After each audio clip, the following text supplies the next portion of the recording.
And this is Adam. This is actually the only picture from the time that I did date him, or around the time. It was not the exact time. Based on the length of our relationship, that would not be possible. But this was another person that I asked out.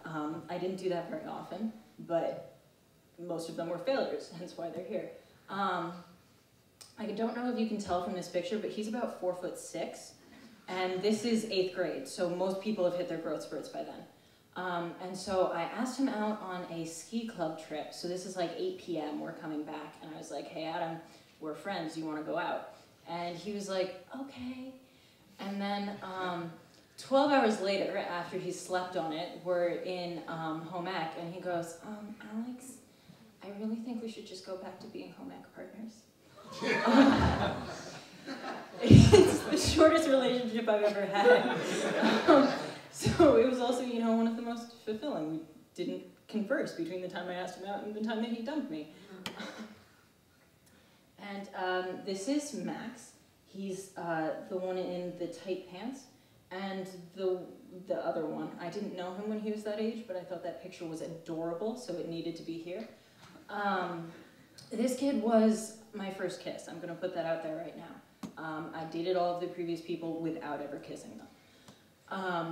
And he was a camp kid. This was a kid that I saw like every summer when I went to camp. We'd be together for like 2 weeks. It was a YMCA camp. We'd like awkwardly hug each other when we left because it was like, YMCA camps like hugs, but they're like, boys and girls shouldn't actually touch, so you can only hug each other for 10 seconds before a counselor breaks you up. So we would do that every year. And then one year, we had already done the obligatory let's go bye hug.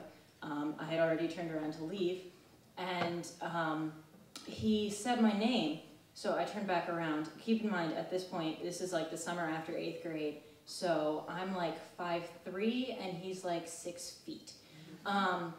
And so I turn around, and all of a sudden there's this like mouth on my face. And I didn't know that was coming, and I didn't know what to do about it. So I just kind of stayed there.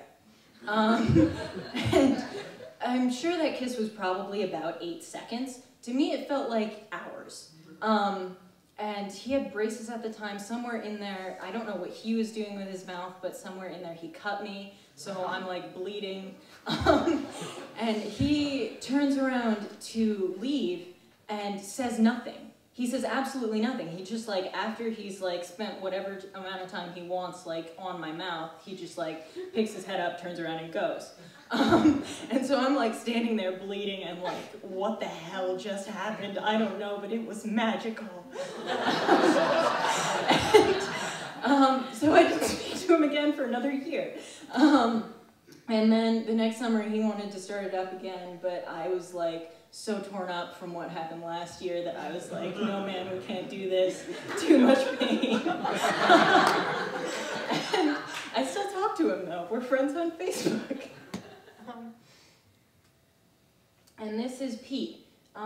There are better pictures of him. The reason I chose this picture was because I actually dated him for the car.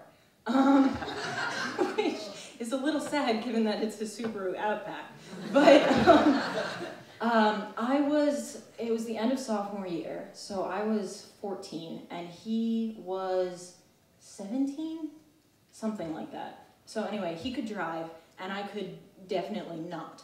And so it wasn't like I intentionally dated him for his car, it was more like he asked me out and he actually legitimately meant like taking me somewhere. Not like hanging out in my parents' basement with a TV, with a pizza that they bought and like a DVD that we had rented. Like he wanted to take me somewhere. It was amazing. Like I didn't actually like him at all. I just loved the idea that he could drive me places. And so that lasted for a little while until that guy who, yeah, him again. So they were friends. They were actually in the same band. So it was incredibly awkward, especially since I started dating him like the day after I dumped Pete. And this time was incredibly awkward because he's a little bit of a troublemaker. This is over the summer. So the last day of sophomore year, he was like, yeah, it's the last day of school. He started a food fight in the public high school's cafeteria by hitting a 7-foot, 250-pound black kid with pudding. I don't think that's where he was aiming, but that was the result. So while I was dating him, he had a fractured eyeball, missing teeth. There was something wrong with his nose. My parents hated him.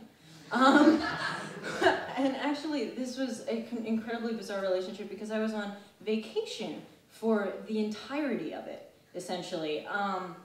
We like hooked up once before I left. I was gone for 5 weeks. I like wrote him a letter or two, and then I came back. He was kind of a douchebag. I dumped him again. But it has still caused incredible strife with my parents.